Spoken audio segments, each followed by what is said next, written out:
Namin tatlo, hindi ko alam kung kulang o so, anyway, this is God's Word. Ito ay gawain ng Diyos. Kaya kailangan nandito tayo as creation of our Almighty God. Tama? At yan po yung ating title ngayon. Basahin na natin ang ating scripture. John chapter 3, verses 1 to 7. Yan. Sige, ready na kayo? Responsive reading tayo. Magbasa ako, magbasa din kayo. Ako sa 1, kayo sa 2, and then sabay-sabay tayo sa 7. Now there was a man of the Pharisees named Nicodemus, a member of the Jewish ruling council.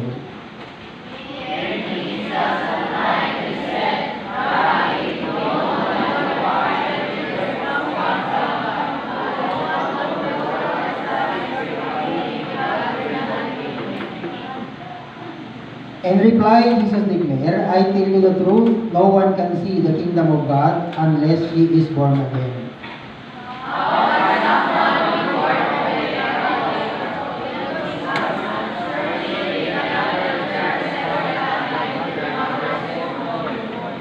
Jesus answered, I tell you the truth, no one can enter the kingdom of God unless he is born of water and spirit.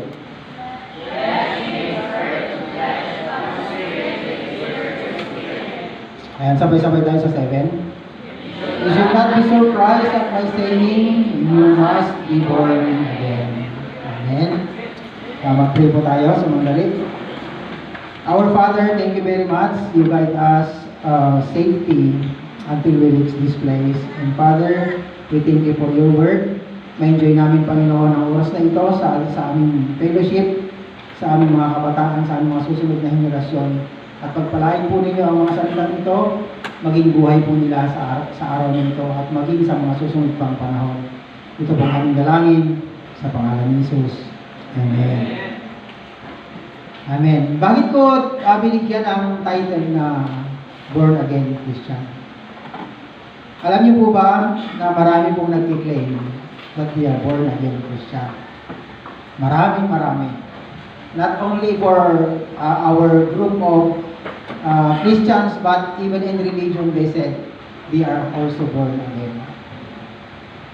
Alam niyo po ba, kapag tayo po ay born again, naturally, the image of God, the nature of God is we are following. Born again na ba tayo? Alam niyo yung mga isda doon sa dagat? Pagkatapos nilang maitlog, when their mother lay eggs in the sea, and after na mapisa sila, hindi na nila kailangang turuan lumangoy. Naturally, they can swim because of their nature. Even our birds, the birds, once na napisa, tutubo yung pakpak. Pag tumubo yung pakpak, lilipat na sila.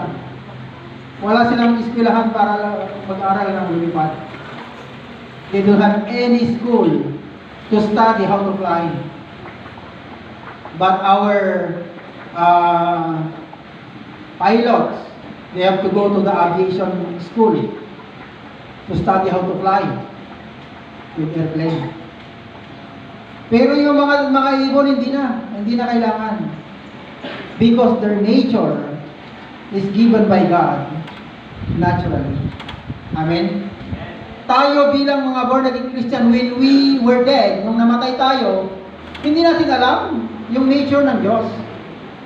Siguro nung patay kayo, wala kayong alam tungkol sa ganito, fellowship.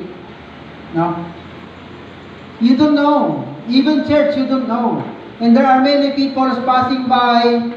They see our church name, Global Summit Church. Just they know. Pero hindi nila alam yun. Because they are not alive. Kaya napahalaga maintindihan natin ito, mga kabataan, dahil isipin ninyo, think about, when you are young, your mother teach you good things. Nung nag-aaral kayo, tinuturuan din kayo ng mga magulang, ng mga teachers, good things. Nung nag-graduate kayo sa school, tinuturuan kayo sa simbahan, hindi rin masama ang tinuturo, good things pa rin. But why sometimes many people cannot absorb good things? Alam niyo yung dahilan? Because they are dead. Hindi po natin ma-absorb ang mga bagay dahil tingnan po ninyo yung mga halaman kapag may buhay, kaya po nilang i-absorb yung moisture, yung sa lupa. Pero kung patay na po yan, kahit dilig-diligan nyo pa, hindi po yan makaka-absorb. Kasi wala po siyang buhay. In the same way, lahat ng mga naririnig ninyo in the pulpit, lahat ng naririnig ninyo sa mga pangaral ng iba, hindi yun ma-absorb ng inyong espiritu kasi patay. Kaya tandaan ninyo, mas maganda na maintindihan ninyo ang salitang born again Christian. Bakit sinabi ni Jesus Christ na kailangan daw tayo isilang? Bakit kailangan natin isilang muli? Kasi patay tayo. Di ba? Tama? Naiintindihan nyo ba kung bakit kailangan natin mag-born again? Kasi namatay tayo. At pakilipat sa natin sa introduction. Okay. Ito po yung 4 na uri ng Kristyanismo. Ang una is religious Christian, emotional Christian, knowledgeable Christian, and born again Christian. As you know, napakarami pong matatalino ng mga Kristiyano na sinasabi nila.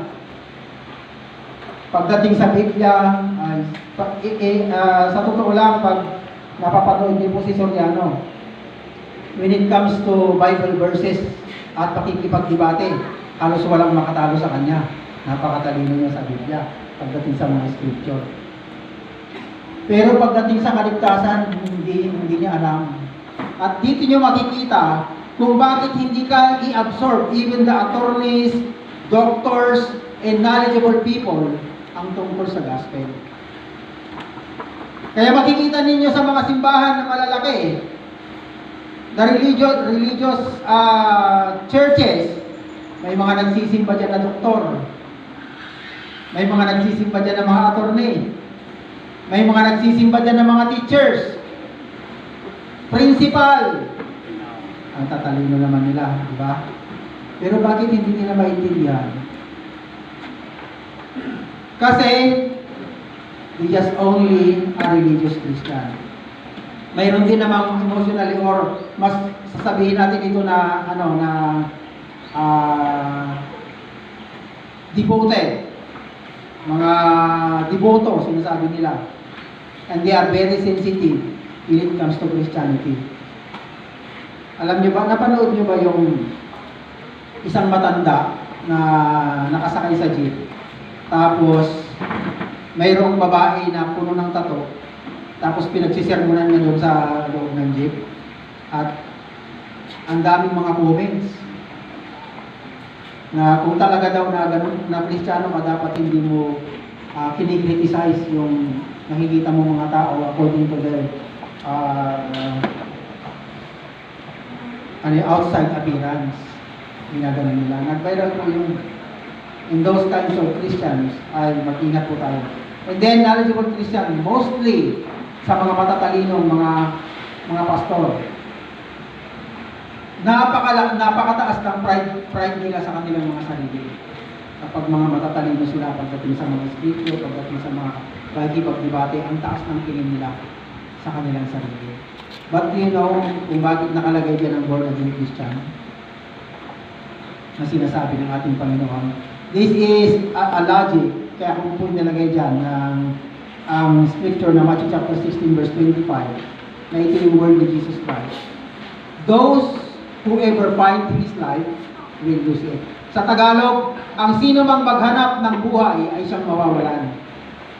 Ngunit ang mawalan ng buhay nang dahil sa akin, ang siyang magkakaroon. I-analyze po natin itong mabuti. Sino ang naghahanap ng buhay? Mga patay. Sino ang mawawalan ng buhay? Mga buhay. Ganun yung ibig niyong sabihin. Say, if you have life and you are ready to die for the Lord, ito po yung lagi natin sinasabi ng Marcos, if you have life and ready to die for the Lord, you are alive. But if you are looking for life, it means you are dead. Ito po yung nakikita natin ng mga Christianity na hindi naman talaga naghahanap ng para sa Panginoon Kristo para mamatay, kundi naghahanap kung paano mabuhay. Kaya mahirap yun. Huwag tayo maghanap ng buhay. Hanapin natin kung paano tayo mamatay kay Jesus Christ. Amen? At kung maiintindihan ninyo kung bakit natin ginagawa ito, why we are gathering, because we are imagining how God worked for Palawan Gospelization. Ini-imagine natin, paano ang gagawin ng Diyos para sa Palawan Gospelization? Paano kaya? Alam niyo ba kung bakit ito tinanong yon? Kasi magiging instrumento ka lang. Alam mo ba yon? God will do Palawan Gospelization or Palawan Evangelization because of you as instrument of His work. At hindi po tayo gagawa. Siya ang gagawa, tayo ang instrumento. Amen? Kasi kung iniisip niyo pa lang, when you are thinking that, oh God, do Palawan Evangelization, I am doing that, iniisip niyo pa lang, parang madidepress na kayo. Paano ko gagawin yun? Paano ko gagawin yun? Ang laki-laki ng Palawan. Ang dami-dami mga religion na mga malalaki. Ordinaryong tao lang ako. Iisip natin yun. Ikakadepress pa natin yun. Kaya minsan umaalis na tayo kasi hindi natin na-imagine kung paano gagawin ng Diyos ang Palawan Gospelization. It's not. Katulad ng sabi ko sa inyo, when the fish align to their principle of creation, just they naturally swim according to the flow of the creation. Katulad din ng mga ibon, just not naturally fly and enjoy the nature. Katulad din natin, nung nilikha tayo ng Diyos at na-align tayo doon sa gusto niya, when we are going to the line or align to the principle of God, instrumento ka. Amen? Hindi mo yun may imagine kung paano. Bukas nga pala, pupunta kami ng Thailand. Bukas ba? Next Monday. Wala kaming pera. Yun ang masaklap. Pero hindi namin iniisip yun. Bakit? Basta't may naka-align sa Diyos. Hindi ako problema, maging na lang ako kung hindi matutuloy, kung matutuloy. Ganun po yun. Kaya kayo mga kabataan, just go to the line of God and enjoy your nature as a born-again Christian. Amen?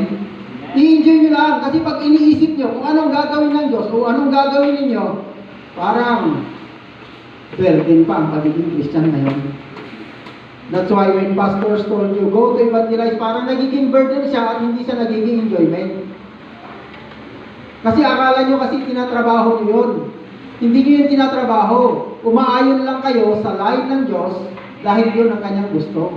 Amen. Kaya hindi siya burden. Amen. Burden ba magsimba? Hindi. Pagpatay ka, hindi mo alam ang tungkol sa simba. Pagbuhay ka, yun ang nature ng buhay. Amen? Okay, lipat natin sa ano. Huwag kayong mag-alala, maliit lang itong message na na-prepare ko, pakilipat yan. Itong binasa natin ay is Life of Nicodemus. But in the chapter 4, this is the life of Samaritan woman. Makikita po ninyo ang malaking pagkakaiba dito. Kung bakit ko sinasabi there are many religious Christians and there are many born-again Christians. Marami din tayo, ang mga born-again. Marami ba tayo? O baka kunti lang, some are religious Christians. Ganito yon. Yung religious Christians, they are looking for Jesus. Sino sa inyo ang naghahanap kay Jesus? Huwag niyo siyang hanapin. Meron ba kaming narinig na pastor? Nung walang nangyayari sa kanyang ministry, alam niyo sinabi niya? Jesus. Kilos-kilos din. Parang inutusan pa niya si Jesus at kumilos-kilos ka naman. Ganon? Hindi ganon. Si Nicodemo, siya ay teacher of the law. Matalino sa Biblia. And then, siya ay Pharisees. But, at night, pumunta siya kay Jesus. Bakit siya pumunta kay Jesus? He is looking for Jesus para malaman kung anong ibig sabihin ng kaligtasan. Pero tingnan niyo po itong si Samaritan woman. Pumunta ba siya kay Jesus o si Jesus pumunta sa kanya? Ano ang kalagayan ni Nicodemo kung titignan natin sa kanyang pagiging isang Pariseo, teacher of the law, scribe, versus Samaritan woman who is a sinner. 5 ang asawa. Para maintindihan niyo po yung ibig sabihin ng gospel. Kasi iniisip natin na kapag sinisip natin si Jesus, na nag-i-eager tayo na hanapin siya, baka mas magiging kalugod-lugod tayong Kristiyano. Hindi. Maraming nagkakamali dito. That's why a lot of Christians hindi nila ma-enjoy yung pagiging born-again Christians dahil ang iniisip nila ay to be a religious Christian. Hindi nila na-enjoy at kapag dumating na yung time na magsasawa na kayo sa pagpunta-punta rito sa Marcos Day, ay, puro na lang ganun doon. Sayaw-sayaw lang naman. Wala palakpak. Wala na. Magsasawa na kayo. Because, pag walang nangyayari sa buhay ninyo, mapapansin niyo yan, balang araw, bakit lagi naman akong pumupunta doon sa Marcos Day? Wala mang nangyayari sa akin. Ganito pa rin ang buhay ko, and then magsasawa na kayo. Bakit? Because you are trying to look for Jesus. You are trying to serve Jesus. Alam niyo ba sabi ni Jesus Christ, hindi ako napunta rito para paglingkuran, kundi para maglingkod at ialay ang aking buhay para ransom, para sa inyo, para sa atin. Amen? Kaya napapagod po ang mga kabataan, napapagod po yung mga Christians because in their mind, they are trying to please Jesus.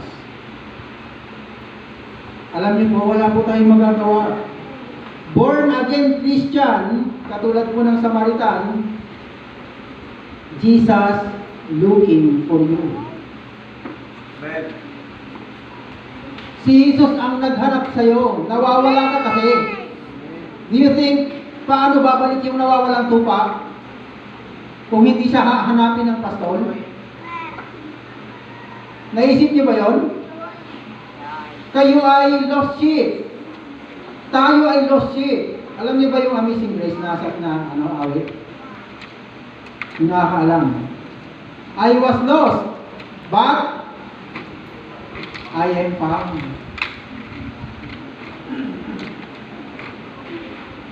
Amazing grace, how sweet the sound that that saved a wretch like me. I once was lost, but now I found. Was blind, but now I see. Yun po yung kalagayan natin kung bakit ko sinasabi na hindi kayo makakapunta doon sa lugar kung saan kayo nawala unless na ikaw ay hinanap. Nahanap ka ba ni Jesus o ikaw naghanap sa Kanya? Ha? Nahanap ka ni Jesus. Amen? Because He gave His life for us. Kaya nga ang pagiging born again, sabi ni Apostol Pablo is to be one with Jesus. Eh, kailan siya nakipag-isa sa atin? Nung nasumpungan ka niya. Nung nakita ka niya. Hindi mo siya hinanap. Na Panginoong Hesus, natagpuan kita. Halika, mag-isa tayo. Hindi. Wala kang kakayahan. Siya mayroon. Dumating siya sa buhay mo. And then, naging isa kayo. And then, little by little na-realize mo hanggang sa nakita mo na mayroon ka ng buhay. Dahil kapag binuhay ka, hindi ka agad-agad nakakalakad ka. Kaya mayroon tayong mga gabay. We have guide, pastors, elders, because you cannot walk immediately. Papakainin ka nila, they feed you with the Word of God, they teach you how, yung tinuturo nila, hindi ito yung magbibigay sa'yo ng buhay, kundi binigyan ka ng buhay and then pinapractice ninyo yung buhay na ito hanggang sa maging matured life. Naunawaan ba natin mga kabataan? Hanggang sa maging matured kayo. Ang kaso, ang hirap maging matured. Kapag isinilang tayo, na anong tawag doon? Retarded. Di ba? Sana hindi tayo retarded Christians. Sana mag-mature tayo. Ang hirap kasi yung retarded. Alam niyo yung mga ganung klase ng buhay. Ang kahanga-hanga doon, nanay at tatay. At alam niyo kapag retarded Christian kayo, alam niyo yung kahanga-hanga, pastor. Bakit? Grabe, hanggang hindi kayo nagmamature, inaalagaan nila kayo. Isipin niyo yun. Kaya ang hirap ng buhay ng pastor kapag ang mga retarded.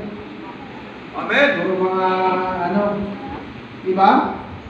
Sabi ni Pastor Dick, ang hirap ng buhay ng pastor kapag ang mga members at mga kabataan is parang slow growing na hindi ko siya nagmamature. Kahit na tayo ay may buhay. Totoo yun. Kasi nararanasan namin may mga immature Christian din kami na mga membro na hindi lumagulago kahit anong sabihin mo. Alam niyo kung bakit? Kasi napakahirap nilang i-absorb yung salita. Kaya nga, kahanga-hanga yung mga pastor na nag-aalaga pa rin hanggang ngayon. Yung mga ganong klase ng Christians. Kaya tandaan ninyo, ang knowledgeable Christians, they just only observing the law. Puro karunungan lang. Pero ang born again Christian, wala po kayong gagawin kundi salamat Panginoon. Ganun lang. Amen? Only, Lord, thank you very much. Thank you very much. Alam niyo po ba yung time na nakalaya sila sa wilderness, sa Egypt, at naglakad sila sa wilderness? Instead na mag-thank you sila sa Diyos, anong ginagawa nila? Puro reklamo. Hindi na nga sila pinagtatanim ng pagkain. Umuulam na lang ng pagkain. Hindi na sila pinapaalaga ng kung ano-ano pang mga hayop. Kusa na lang nandyan yung mga pupo. Reklamo pa rin. Alam niyo ba yung mga reklamador? Maagang mamatay. Reklamador ba kayo? Namamatay sa ilang yung mga reklamador, kaya huwag kayong magreklamo. Thank you Lord. Lagi ang ating sasabihin. Amen? Just thank you. Bakit? Bakit kailangan natin mag-thank you? Kasi siya naman ang gumagawa, hindi naman tayo. Napaka, ano nga natin napaka bless nga natin Bakit? Hindi tayo ang gumagawa, siya pa rin. Ang ginagawa lang natin is ini-enjoy lang natin na kasama niya. Ang sabi niya sa atin kasi, sumunod ka sa akin, hindi naman niya sinabi ko, una ka. Sinabi ba ni Jesus Christ, mauna ka, sumunod ako? O sumunod ka sa akin? Yes, follow me. Jesus is first, and you are following. Hindi ka nauuna. Siya ang nauuna. Sumusunod lang tayo. Amen. Kaya ang pagiging isang born again Christian, tandaan ninyo, hindi po ito pahirap. Hindi po ito burden sa mga gawain. Nag-i-enjoy tayo parang mga isda sa dagat. Nag-i-enjoy tayo na parang mga malayang mga ibon na lumilipad. Nag-i-enjoy tayo na parang mga halaman na nakatanim. Yan po yung ating creation. Yun po yung ating principle of creation. Ganito maging born again Christian. Kaya marami pong umaayaw sa ministry dahil napakahirap na naman. Isipin niyo kahit si Elias na makapangyarihan, gusto niya niyang mamatay. Gusto niya nang mamatay? Kami na pabiyahe kami, may binuksan niya yung cellphone ni Pastor Eric. May tumalon sa tulay. Lalaki. Alam niyo yung pagtalon niya, hindi talon na paganyan, paganyan. Wasak talaga siya, yung ulo niya. Sigawan yung mga tao, grabe pa magmura yung nakakita.